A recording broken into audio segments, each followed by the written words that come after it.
The worst case of road rage we've come across. All of it caught on camera. He's jumping on my bonnet. I smashed my windscreen.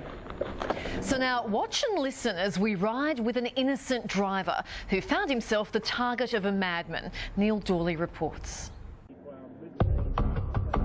It started innocently enough with Ken Olsen taking a weekend drive south of Brisbane when trouble struck. Everything was fine, and the next thing I just got rear-ended.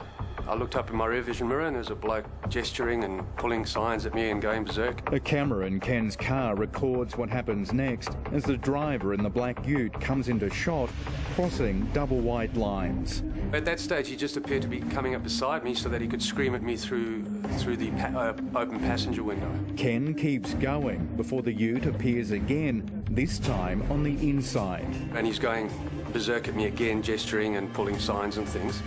So I thought, well, I'm not sure this is a good idea to pull over. This bloke seems a little bit unbalanced. Moments later, there's nothing Ken can do to avoid the ute.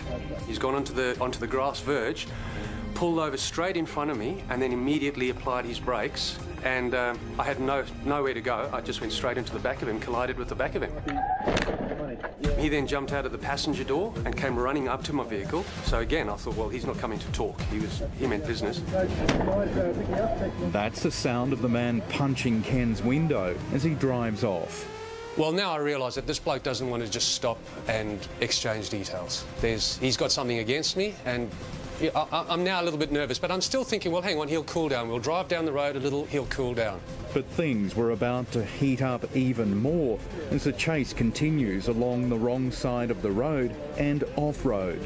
He then came around the left side of me and tried to pull in front of me again. I went onto the wrong side of the road. There was no traffic coming at this stage. I went over onto the right-hand lane. He continued to follow me.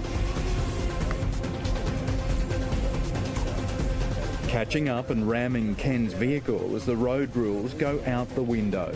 So I had to go onto the footpath.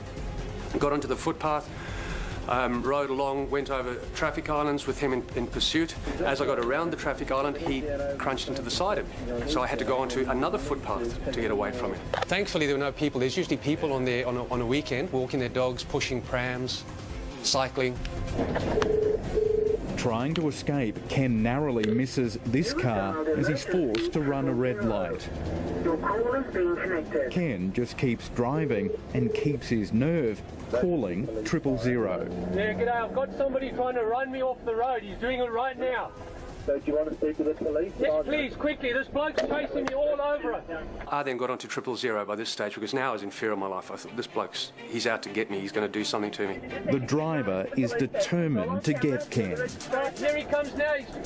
Oh, hell. Yeah, I can't do anything. He's trying to run me off the road. All I'm trying to tell you is keep driving to the police station. I can't. He keeps cutting in front of me and cutting me off.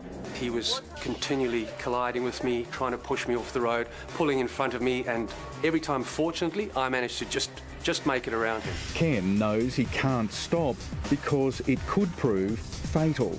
He'd crashed my vehicle that many times. I was concerned that it was going to stop going, and I thought, well, once my vehicle's not going, I have no protection. This bloke's going to kill me. He came up beside me a couple of times and actually just sideswiped me, but couldn't push me off the road. And I think then he started dropping back and trying to just flick the back of my ute to get me to roll or spin out or something so that he could get a hold of me. For the first time, we see a young woman in the passenger's seat.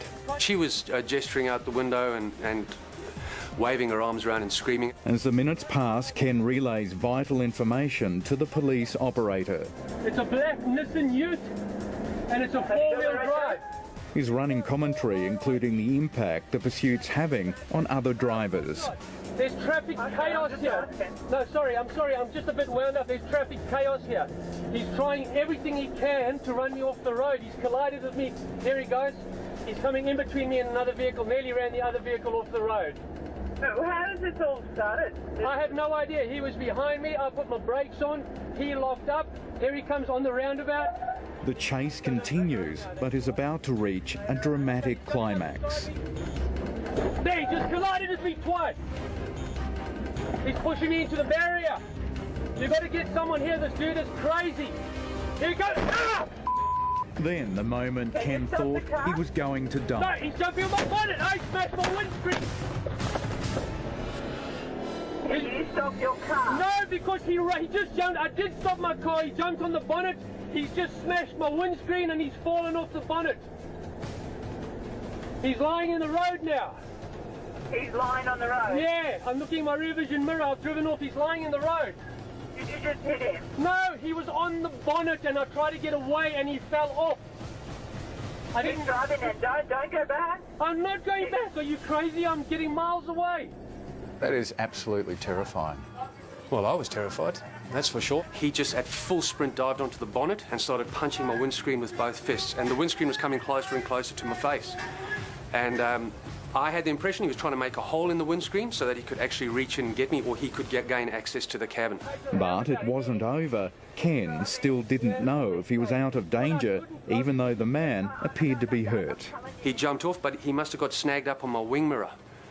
Because after that, when I looked in my wing mirror, I couldn't see anything. It was all bent up. And I think that spun him around, because the next time I looked in my rearview mirror, he was crouched down on the bitumen. Having been rammed at least 7 times and barely able to see through the windscreen, Ken continues driving to the nearest police station. If I get to Logan Home Station and it's not manned, this bloke is a lunatic. Well, go to Logan Central. That's 24 hours. It almost broke down on the freeway.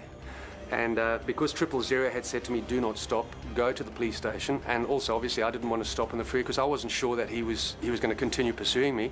As I drove into the police station, clouds of smoke just came out of the engine and it ceased right there and then. I've never been happier to be somewhere. A former police officer, Ken investigated several road rage incidents over the years, but never imagined he'd be involved in one as violent as this. This has shaken me. This is something you don't expect, and it's something that is very difficult to deal with. How do you deal with somebody trying to, what I think, kill you on the road? So, yeah, I'm struggling. Yet another victim of the increasing number of road rage incidents which are turning quiet suburban streets into bitumen battlefields.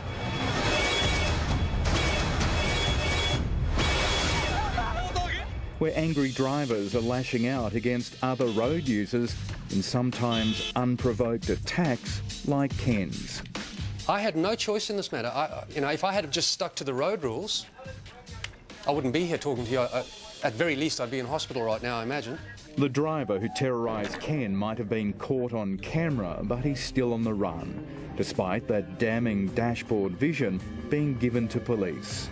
Ken says his attacker must be taken off the road, and quickly.